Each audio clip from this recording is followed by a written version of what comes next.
Good evening, Jamestown. I am Rhonni LaCroix with your Friday JCTV news update.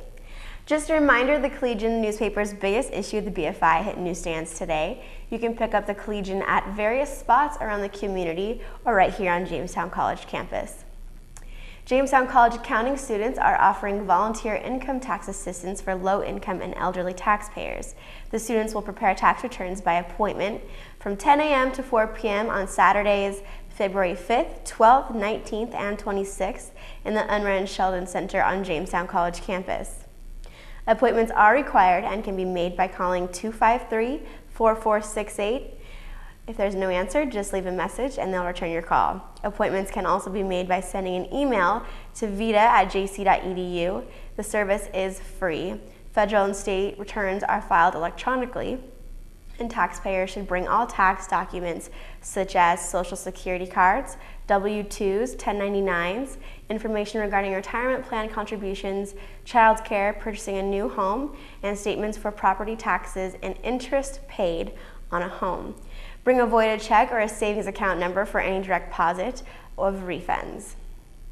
According to the Associated Press, freezing rain caused icy road conditions in northeast North Dakota early Friday. It was the second straight day of weather problems on the Interstate 29 in the Dakotas. The Highway Patrol issued a no-travel advisory for I-29 from Grand Forks north to Canada, but lifted it not long after dawn. Motorists still were advised to use caution in Grand Forks, Walsh, and Pemina counties. Pemina County dispatcher Amy Bryce told the Forum newspaper that there were numerous cars in the ditch, but no reports of serious injuries. Highway 75 in Canada from Pembina Port of Entry to Winnipeg was closed early Friday because of ice. On Thursday, dozens of people were rescued when more than 150 vehicles became stranded in a ground blizzard on I-29 in northeast South Dakota.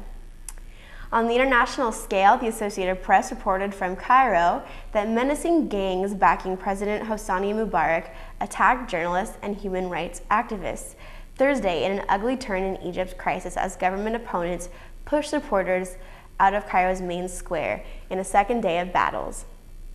Organizers called the protesters trying to topple the regime to fill every square in the huge capital on Friday. Meanwhile, the Obama administration was in talks with top Egyptian officials about the possibility of Mubarak immediately resigning out of the formation of the interim government that could prepare the country for free, fair elections later this year. The creation of the military-backed caretaker government in Egypt is one of the several ideas being discussed as anti-Mubarak protests escalate in the streets of Cairo and other Egyptian cities, said officials, who spoke on the condition of confidentiality to discuss the sensitive diplomatic talks that are continuing. White House and State Department spokesmen would not discuss details of the discussions U.S. officials are having with the Egyptians. Taking a look at our local weather today wasn't too bad, with the highs reaching the low 30s. Your 5-day forecast has some changes headed your way. For the weekend, Saturday and Sunday both will bring snow, with Saturday being the warmest day with highs in the upper 20s and lows dipping down to the teens.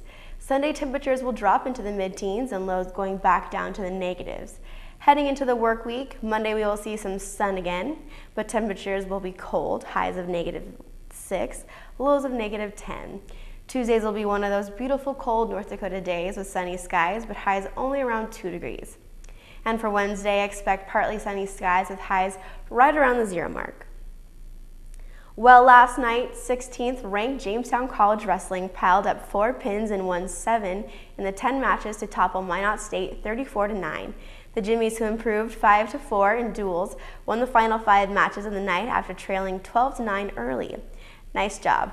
The wrestling team will match up tomorrow at the North County Open in St. John's, Minnesota.